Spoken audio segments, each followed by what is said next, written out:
These are the notes for AP Calculus on the topic of integration by parts, the tabular method.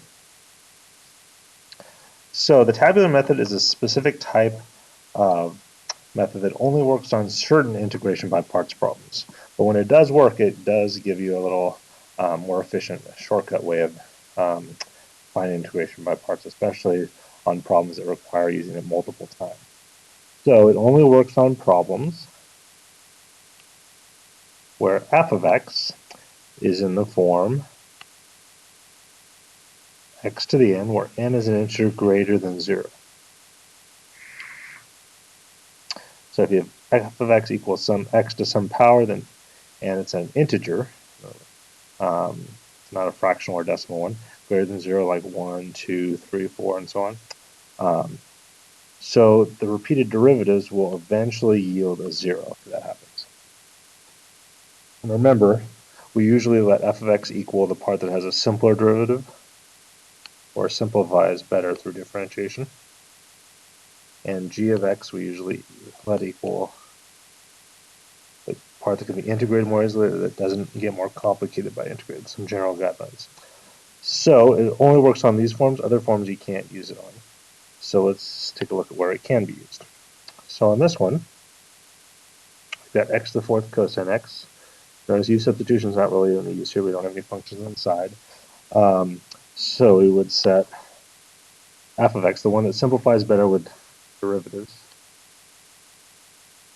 F of x set equal to x to the fourth.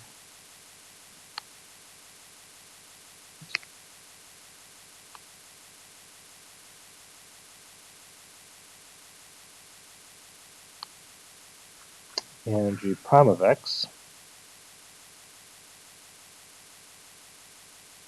is set equal to cosine x.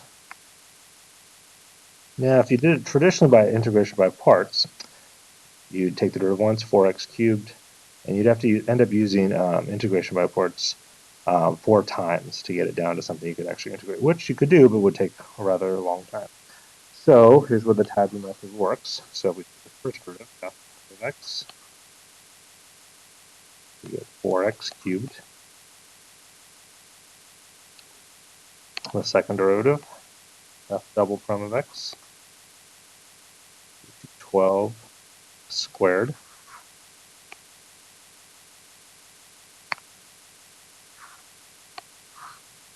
Third derivative, f triple prime of x is 24x. The fourth derivative, remember after 3, start writing the number of the derivative in parentheses here. This is 24. And then the fifth derivative,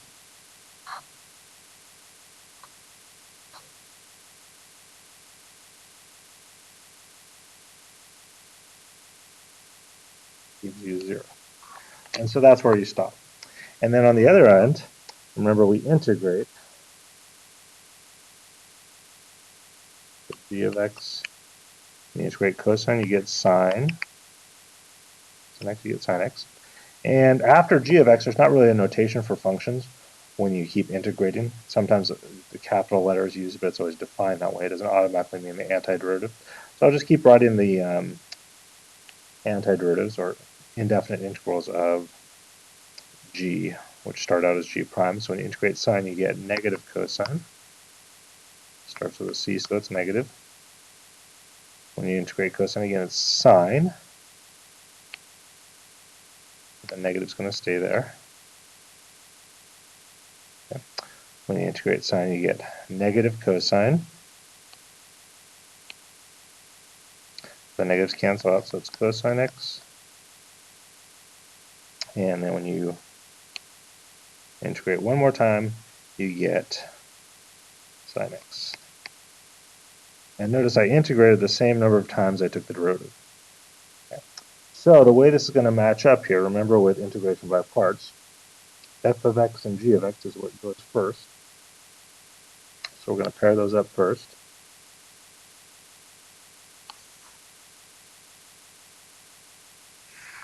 And those are positive.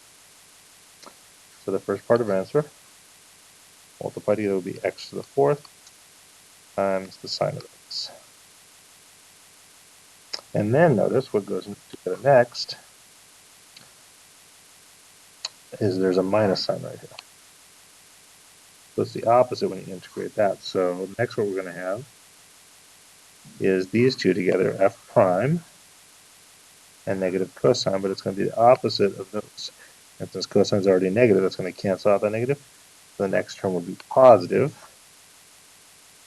4x cubed times the cosine x.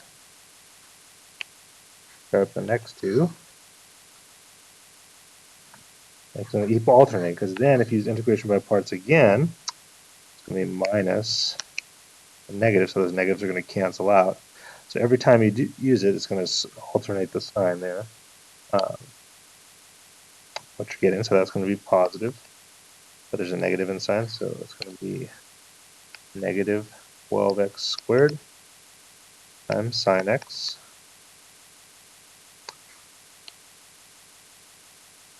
And take the next two paired up together. And next one's going to be negative, keeps alternating. And there's no negative to cancel out there, so that'd be negative 24x times cosine x.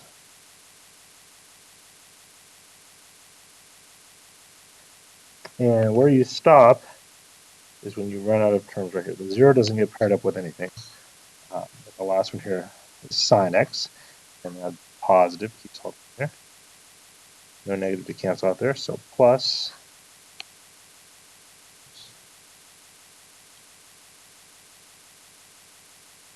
24 times sine x.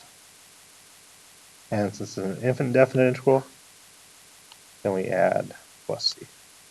So that might seem like a rather lengthy process, but if you compare that with how long it would take to do integration by parts 4 times, this is much more efficient and faster. So that's an indefinite integral. Now let's take a look at one with a tabular method with a definite integral. So we've got 0 to 1, x cubed, and e to the 6. So again, the one that simplifies more when you take derivatives is x cubed. See,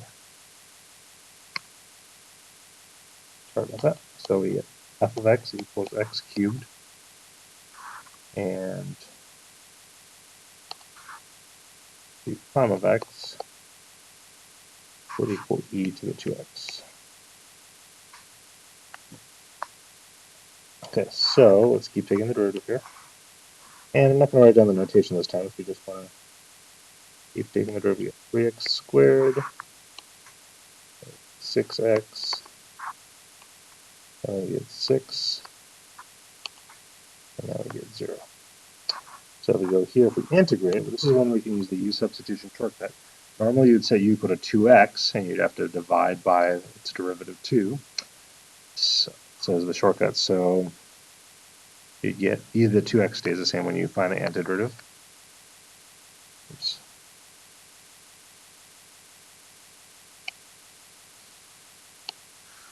You get either 2x divided by 2 or times 1/2.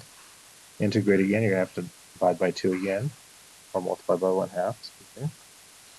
So the e to the 2x is going to stay the same still. That'll be 1/4. Integrate again.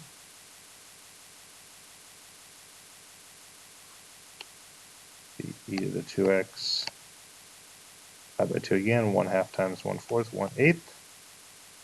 And finally, we stop when we get to the same number as the derivatives we had. When we stop there because it was 0, we get e to the 2x, and 1/8 times 1/2 is 16. So again, if we pair those up, f times g there, it's going to be the positive one. The only difference here is the definite integral. Little brackets here. So we'll have x cubed times 1/2 e to the 2x. Pair up the next two. Opposite sign, so minus. 3x squared times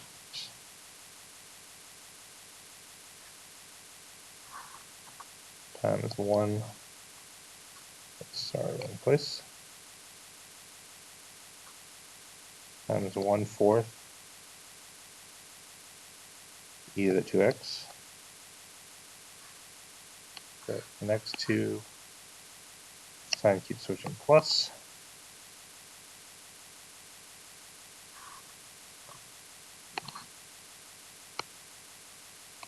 X. Sorry about that.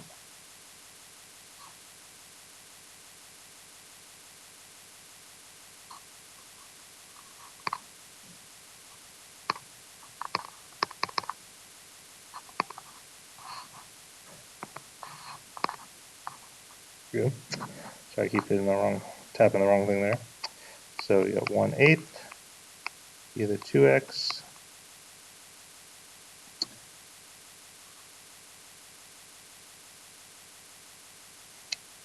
and minus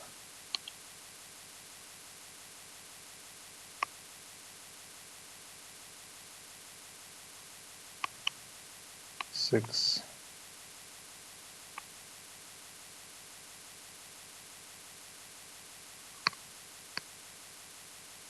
times 1/16 e to the 2x.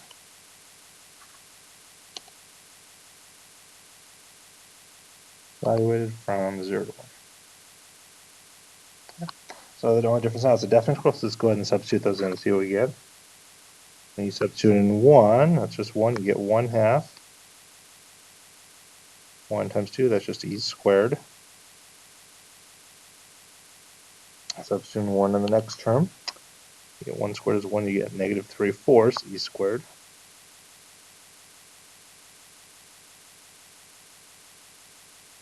Substitute 1 in the next term. You get 6/8, which reduces to 3/4 e squared.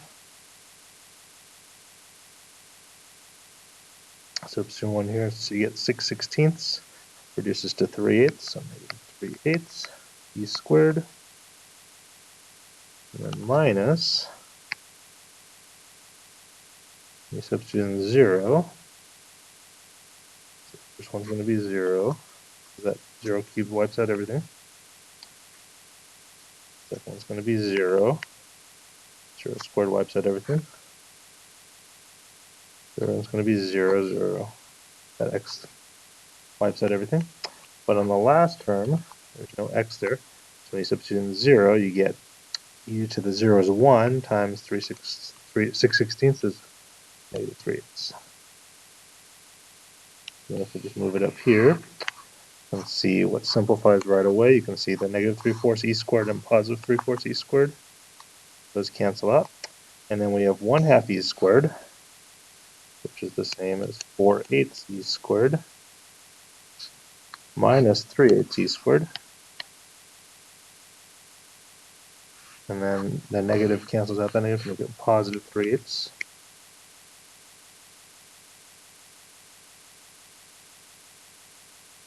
And so 4/8 e squared minus 3/8 e squared, those are like terms. You get 1/8 e squared plus 3/8.